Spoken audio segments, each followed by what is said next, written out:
I understand why Joe Biden pardoned some of those people preemptively, because Donald Trump campaigned on saying that he wanted to investigate them, even though they have seemingly committed no crimes. But I think the Trump pardons of the January 6th rioters have been the most terrifying action he's taken yet to me. If you just... Hold on. What did they do that was so terrifying?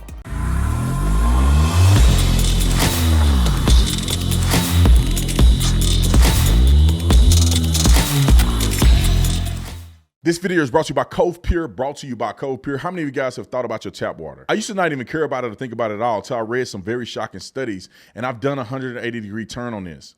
And that's why I make sure to purify my water with an amazing countertop filtration system called Cove Pure. So what are these studies that I'm talking about? Well, there is a research paper that show how atrazine, a common pesticide, can disrupt hormones in frogs, or more specifically, complete feminization and chemical castration. And yes, the pesticides have been known to run into drinking water. Well, me and Corinne and I, my wife, y'all know Corinne, I love her to death. We have 2 boys, and we don't play around when it comes to risking that with our 2 boys. And that's why my family relies on Cove Pure to remove these nasty contaminants from our drinking water. Cove Pure filters our water in 4 stages, and it is powered by Clearwave, their reverse osmosis technology. And see how great this looks? We even have it in our office as well because I care about my people. You can choose the temperature that you want. So if you like your water cold, you can have it cold. Or if you're a tea person, you can have your water hot without waiting for the kettle to boil. Just tap a button and you get hot, cold, or warm water, whatever that you like. Plus, it's got this pitcher that I can easily remove, so I don't need to get up and refill my cup every single time. Now, there's many cheap water filtration systems that are out there on the market, but these don't filter out the tiniest particles like Cove Pure does. One of these tiny particles that you need a powerful water filtration system for is fluoride, which the government conveniently adds to your water supply. RFK Jr. understands the science and wants to ban it because it lowers the IQ in your children. The government says fluoride is just for healthy teeth, but then why do they force you to ingest it? It sounds like the vaccine mandate where you don't really have a choice. But here's good news. You do have a choice. No matter what crap is in your water, take control of your family's health and well-being with Cove Pure like I have. Pure drinking water is one of the best investments that you can make. I'm happy to share that Cove Pure is giving my audience a special discount of $200 off if you use my link. All you gotta do is click the link below or go to covepure.com/Tatum to get yours now. All right, I want to talk about The View. Y'all know I love to talk about The View. The View invites the leftist podcast bros, Pod Save America. That sounds soy. To spread that soy boy energy over Donald Trump's first action as POTUS. Let's go to that clip real quick. Listen to these soy boys. Before I start this real quick, I want to be very clear. America and some parents are raising weak men. Weak men create hard times. And then weak men cause other people to suffer their way through creating strong men. It's not like overnight. Weak men that create hard times don't create hard times that instantaneously create strong men. Weak men create hard times that either take out a country or over time, men become stronger and more resilient. Then those men have to overcome these weak men first, and then they begin to lead to create good times. Stop raising your boys to be punks. Stop raising your boys to be soft. I don't want to hear another parent say nothing about toxic masculinity. You need your boy to drop his cojones and be a man. Men are protectors. Men are bold. Men are strong. Men are measured. Oh, men is emotional. If there's a time and a place to be emotional, and there's a time and a place to pick up your bootstraps and get it.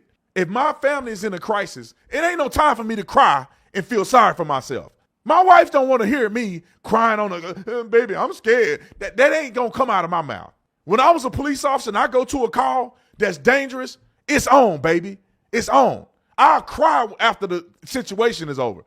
I'll get emotional after the situation is over. But when the problem is in front of me, I'm on a mission.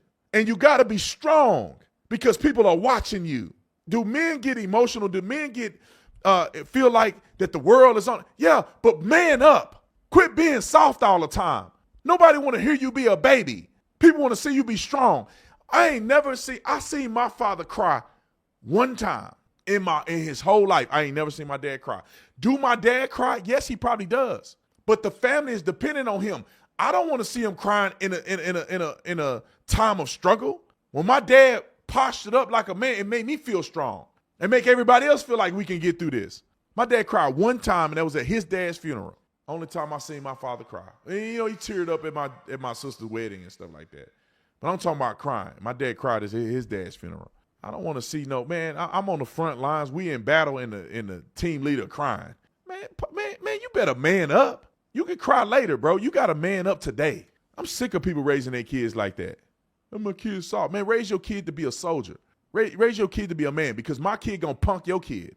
I just want you to know he going to run all over your kid. Your kid going to be working for my kid. Your kid girlfriend going to want my kid. He going to want she going to leave your kid to be my kid. My kid's an alpha. Y'all raising betas around here. Should be on your softer side. Shut up. That's why we getting raked over the coals right now. A bunch of men running around want to be women. Want to be emotional. Shut up. There's a time and a place to be emotional. Roll the clip.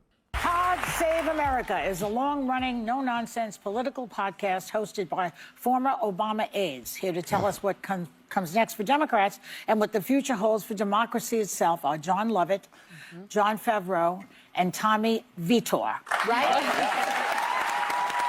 Super gay. Look at it. Hold on, time out. The Last Supper.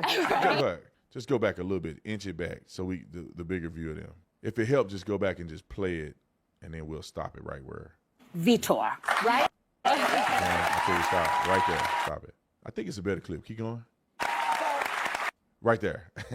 Now, I want y'all to put this in perspective. If stuff get out of hand, who you gonna call? Me or one of them? I'm just saying. Now, I ain't heard them talk. Nick told me that they have a podcast. I ain't never heard of the podcast. But let's listen to what they got to say. Roll it. This is like the Last Supper. Matthew, Luke, John. No, don't. There's one person missing. So the two Johns, as former speechwriters for President Obama, how did you feel watching Trump's second inauguration?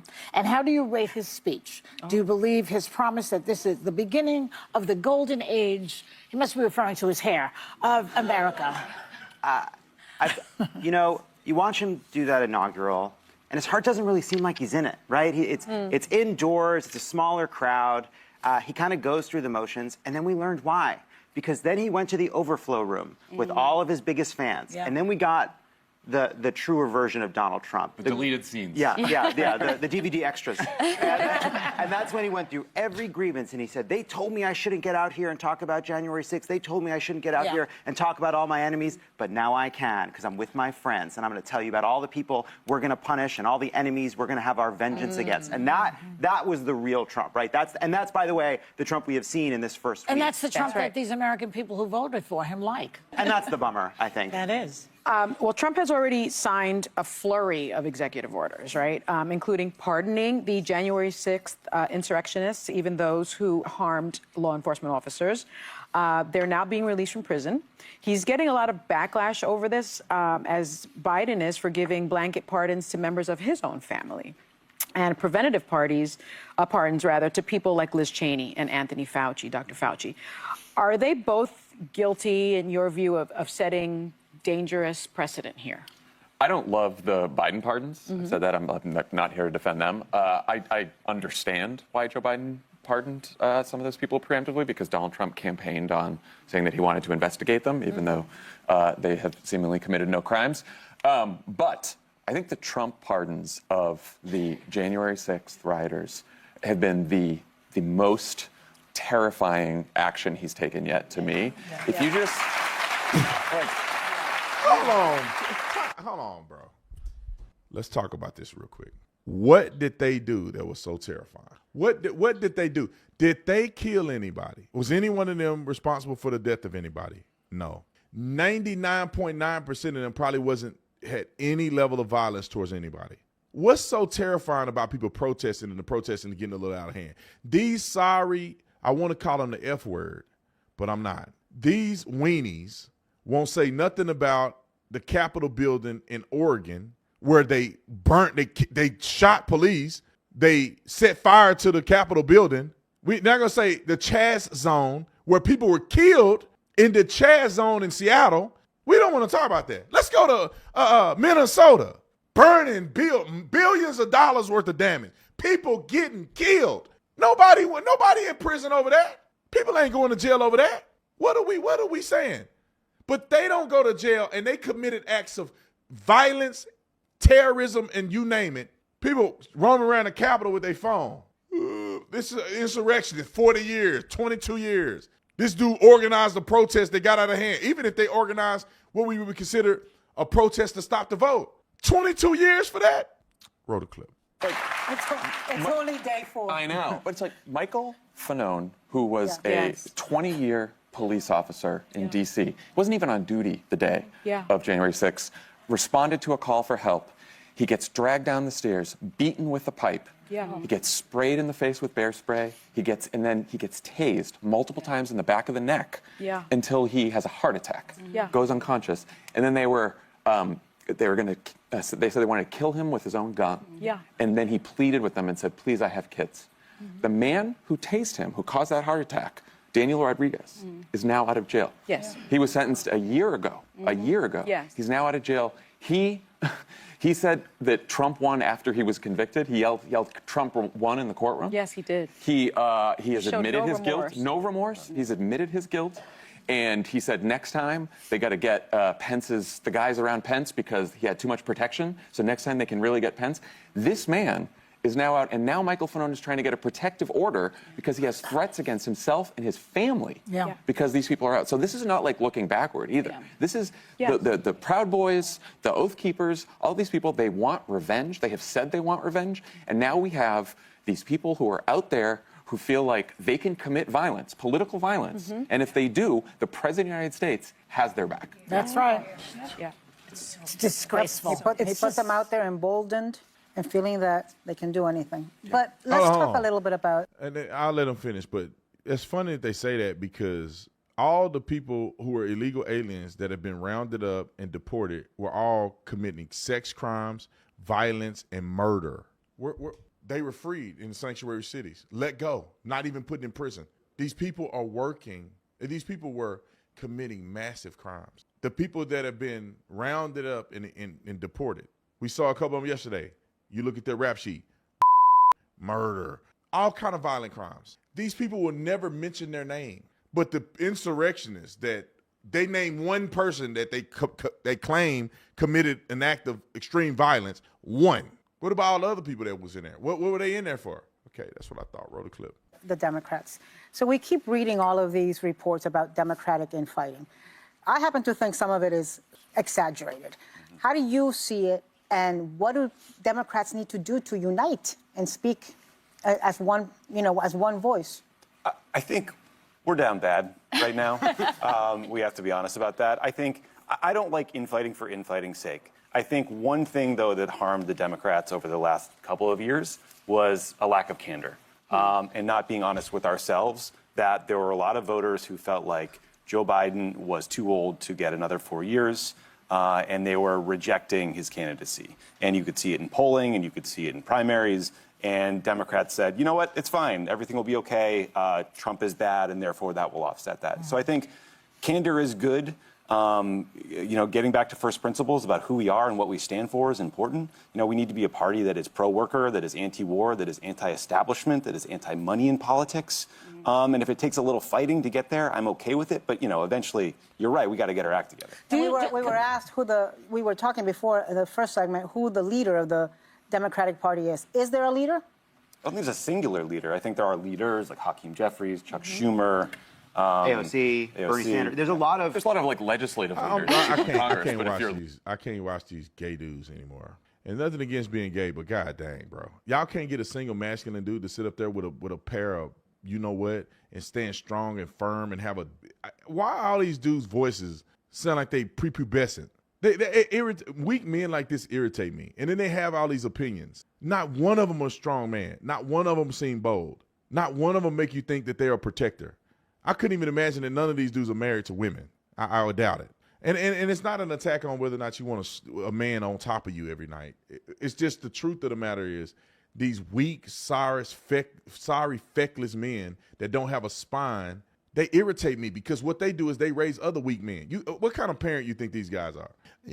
We need to be more compassionate and can't stand it, man. I can't even watch that no more. But these people are delusional. We know they're delusional. They've been delusional from the beginning. To think that Donald Trump is somehow a bad guy, they're even deeper delusional. And I'm glad that they're doing it because y'all will never get back in office like this. There was a reprimand against the establishment, and people unanimously voted for Trump, even the popular vote. And what is he doing? Exactly what he said he was going to do. Exactly what we voted for him to do. Now y'all mad. But it's funny that they have these strong critiques for the Democrats or Republicans, but they don't have no critique from Democrats. Joe Biden didn't fulfill anything he said he was going to do. Women are getting killed out here because of illegal aliens. Some of them are getting killed and treated improperly because the coyotes are taking them right over here to the United States of America, promising them stuff they can't deliver on. Many of them have been held ransom and making the family pay more money to get them across the border. Then they get over here and it ain't what they thought it was. Why don't you talk about that? You know what's funny is that all this racism talk, why none of them talk about the inner city violence? Nobody ever talks about inner city violence. None of these leftists will. Do they not matter? Do black people not matter to you? Oh, of course they don't. They only matter when a cop is involved.